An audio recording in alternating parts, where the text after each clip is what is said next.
صلوا عليه وآله أما بعد إن الله وملائكته يصلون على النبي يا أيها الذين آمنوا صلوا عليه وسلموا تسليما اللهم صل على سيدنا ومولانا محمد عظيم الجود والكرم وآلہ وبارک وسلم۔ محترم حضرات، آپ کو یاد ہوگا کہ گزشتہ درس میں ہم نے یہ عرض کیا تھا روزے کئی قسم کے، اور اس کی ہم نے 5 قسمیں بیان کی: فرض، واجب، نفل، مکروہ تنزیہی، مکروہ تحریمی، اور اپنے اپنے موقع پر ان کی تعریف کہ فرض کی 2 قسمیں، واجب کی 2 قسمیں، نفل کی 2 وغیرہ۔ اس پر آپ نے گفتگو گزشتہ درس میں سماعت فرمائی، تو ہم نے یہ 5 قسموں پر گفتگو مکمل کی۔ آج ہم روزے کے صرف ایک مسئلے پر یعنی نیت، بظاہر یہ لفظ کتنا نپا تلا ہے کہ بھئی نیت کر لی جائے، لیکن اس سے متعلق جو نشیب و فراز ہر مسلمان کے لیے اس کا جاننا بے انتہا ضروری۔ اگرچہ بظاہر کتنا چھوٹا لفظ ہے نیت، لیکن اپنے اندر یہ بہت بڑی وسعتیں رکھتا ہے۔ مسلمان کا کوئی کام بھی بغیر نیت کے اس کے لیے منفعت بخش نہیں ہوگا، الا اس کے کہ جس کے استثناءات ہیں۔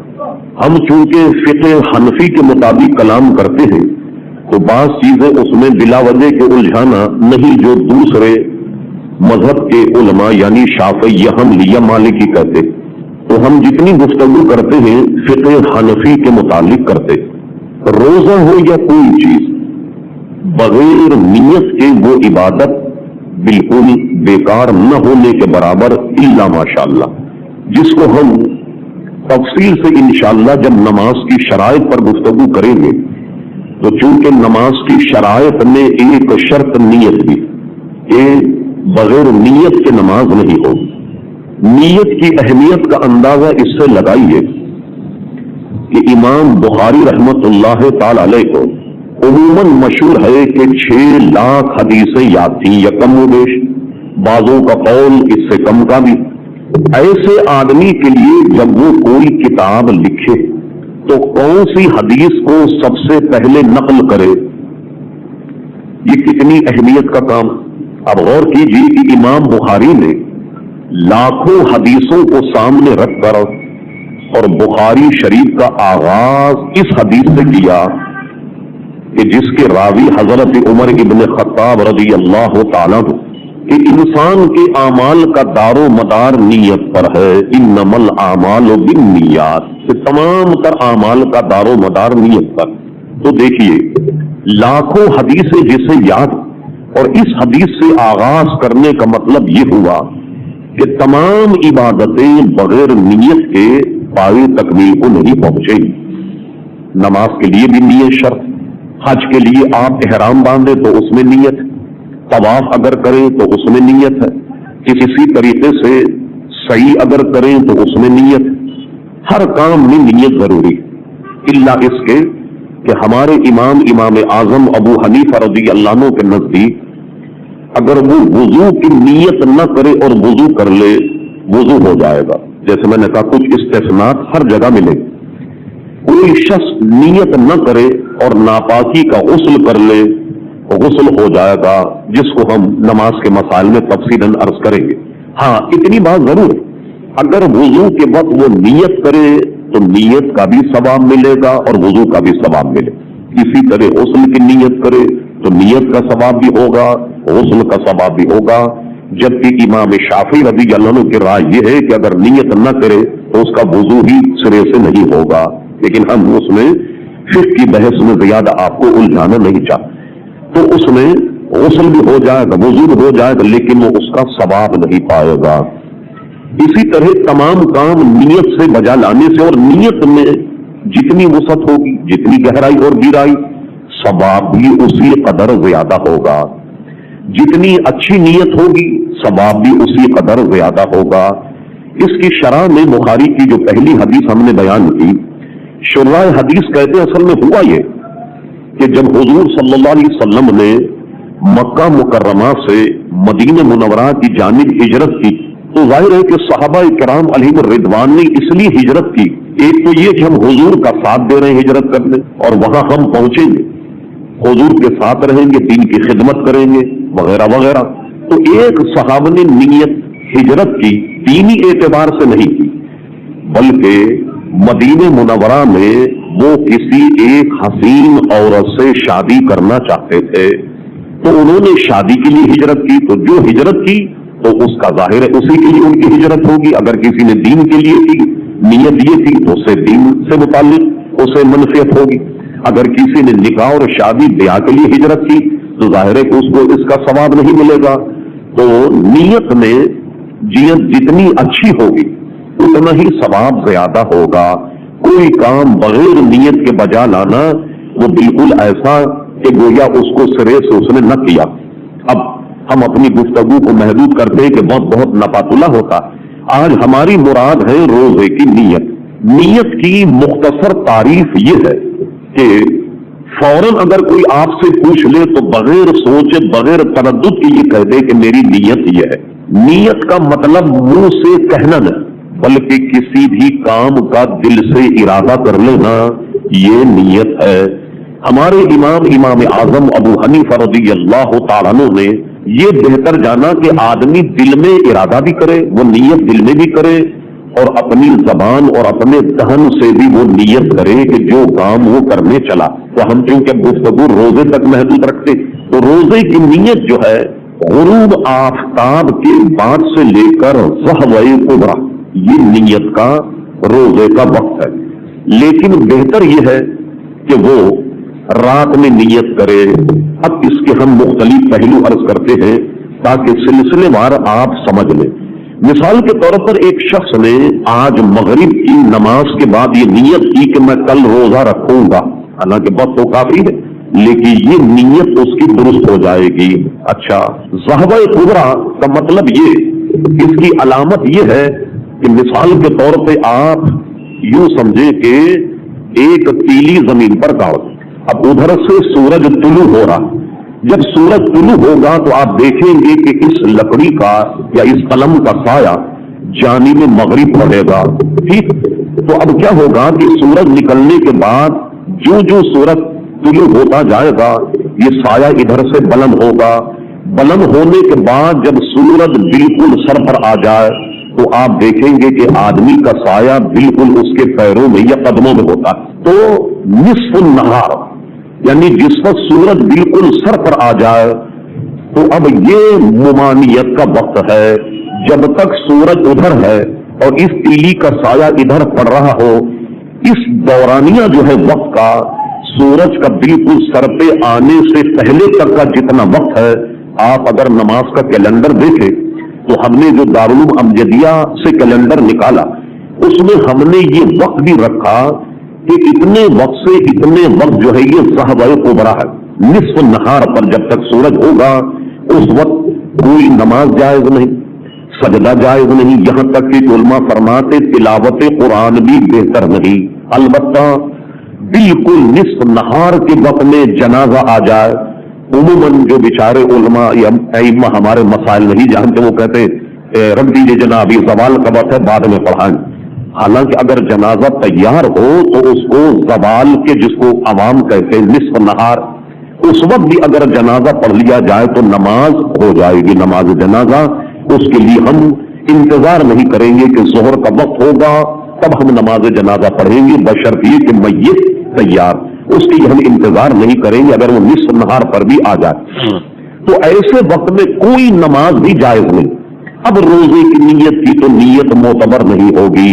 مثلا ایک شخص نے مغرب کی نماز میں وہ نیت نہیں کر سکا. ہم نے وقت بتایا غروب آفتاب سے ضحوہ کبریٰ سے پہلے تک. اگر وہ وقت ضحوہ کبریٰ شروع ہو گیا، جو آپ دیکھیے کہ مختلف ملک میں مختلف جغرافیہ کو سامنے رکھ کر اس کا دورانیہ مختلف، جیسے ہمارے یہاں کبھی 50 منٹ ہے، کبھی 55 منٹ ہے. اگر آپ دنیا کا نقشہ دیکھیں تو سعودی عرب دنیا کے ایسے نقشے پر ہے کہ وہاں نصف نہار کا وقت جو ہے مشکل سے 10 یا 12 منٹ ہوتا، لیکن ہمارے یہاں 1 گھنٹے سے کم اس میں 50 45 اتنے منٹ ہمارے یہاں ضرور رہتا، اور اس کی ہم نے کیلنڈر میں نشاندہی کر دی کہ ضحوہ کبریٰ کا وقت شروع ہونے سے پہلے بھی روزے کی نیت معتبر ہوگی. اچھا، اس کو میں عملاً بتاتا ہوں تاکہ ذہن میں بس جائے. مثلاً ایک آدمی نیت کی اس نے کہ بھائی ٹھیک ہے میں سحری کھاؤں گا اور سحری کھانے کے بعد روزے کی نیت کروں گا، جیسے کہ ہم سب کا یہی حال. اس کی آنکھ لگ گئی. اب آنکھ لگنے کے بعد 9 بجے اس کی آنکھ کھلی، فجر بھی چلی گئی، سحری کا وقت بھی چلا گیا. اب علماء میں بحث چلی کہ 9 بجے یا 10 بجے یا 11 بجے ضحوہ کبریٰ سے پہلے اب اس نے کچھ کھایا نہیں، کچھ پیا نہیں. تو اب عموماً دیکھا گیا کہ جو لوگ مسائل نہیں جانتے وہ یہ سمجھتے ہیں بھائی لو سحری تو گئی، روزے کی نیت کا وقت بھی چلا گیا، لہذا انہوں نے روزہ چھوڑ دیا. ٹھیک، لیکن ایسا نہیں کرنا چاہیے. ضحوہ کبریٰ سے پہلے بھی اگر آپ کی آنکھ کھلے تو اس وقت بھی اگر آپ روزے کی نیت کر لیں تو یہ روزہ معتبر ہوگا اور روزہ ہو جائے گا.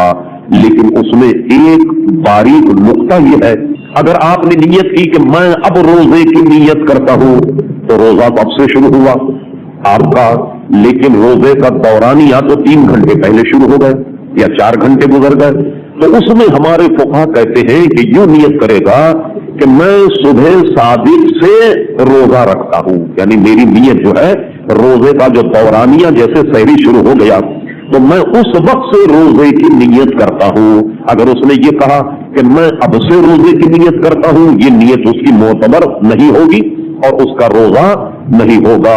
تو یہ اس لیے کہا کہ زوال سے پہلے اگر کوئی مصروف آدمی کسی غفلت میں کوئی بھی اس کے ساتھ عوارض ہو اور وہ بعد میں بیدار ہوا تو بعد میں بیدار ہونے پر اگر اس نے نیت کی تو روزہ ہو جائے گا، لیکن نیت کا دورانیہ جو ہے وہ یہ ہے. اچھا، اب ہم اور آپ عموماً جب روزہ رکھتے ہیں تو ہم سحری کھاتے ہیں. سحری کا کھانا بھی روزے کی نیت ہے، ورنہ آپ دیکھیے کہ سحری ہم کیوں کھاتے ہیں. بھائی عام دنوں میں اگر رمضان کے بعد ایام شروع ہو جائیں تو مجھے بتائیے ہم میں کوئی آدمی رات میں 5 بجے اٹھ کر کے کھانا کھائے گا، چائے پیے سحری کرے گا؟ کبھی بھی نہیں کرے گا. کوئی پہلی نہیں کہ 5 بجے یا 4 بجے اٹھ کر کے آپ سحری کریں. کائے کہ یہ سحری، بھائی سحری آپ اسی لیے کر رہے ہیں نا کہ بھائی یہ سحری کا ٹائم بھی دیکھ رہے اس وقت سحری ختم ہونے کا وقت ہے اور گھڑی بھی ملاحظہ کر رہے ہیں، اور کھانا کھانے کے بعد یہ بھی آپ کے ملحوظ خاطر ہے کہ کہیں وقت زیادہ نہ ہو جائے، کہیں روزہ ضائع نہ ہو جائے. تو سحری کھانا بذات خود بھی ایک روزے کی نیت ہے. ٹھیک ہے، سحری کھانا بھی نیت. اگر کسی صاحب نے سحری کھائی اور بظاہر انہوں نے کوئی نیت روزے کی نہیں کی لیکن ان کا روزہ ہو جائے گا. البتہ ہمارے فقہا اللہ تبارک و تعالیٰ ان کی قبر کو رحمت و رضوان کے پھولوں سے بھر دے، دین کے معاملے میں عوام کے سامنے انہوں نے ہر گوشے بیان کر دی جس میں بھی کوئی ایسے خطرات لاحق ہوتے ہو کہ جس سے روزے کے فساد کا خوف ہو. اچھا، ایک شخص نے سحری کھائی، اچھا سحری کھانے کے باوجود اس کی سحری کی نیت روزہ نہیں ہوگا. وہ کون شخص ہے کہ ایک شخص سحری کھاتے وقت یہ نیت کرے کہ میں روزہ نہیں رکھوں گا. اگر اس نے سحری کھانے میں یہ نیت شامل کر لی کہ میں صبح روزہ نہیں رکھوں گا، اگر اس نے یہ نیت کی تو اب اس کا سحری کھانا روزے کی نیت شمار نہیں ہوگا. اس نے سحری کھانے کی بھی نیت کر لی کہ میں صبح کا روزہ نہیں رکھوں گا.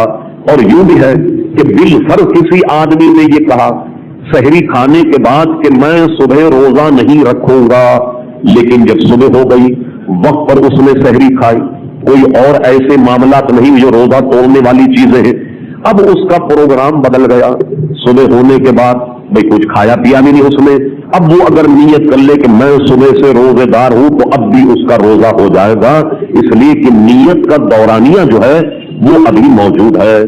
بعض حضرات یہ شبہ میں ہوتے جیسے مثال کے طور پر 5:28 یا 27 پر سحری ختم، انہوں نے 5:15 بجے تک کھانا کھایا اور سحری کر لی. ابھی روزے میں 10 منٹ باقی ہے تو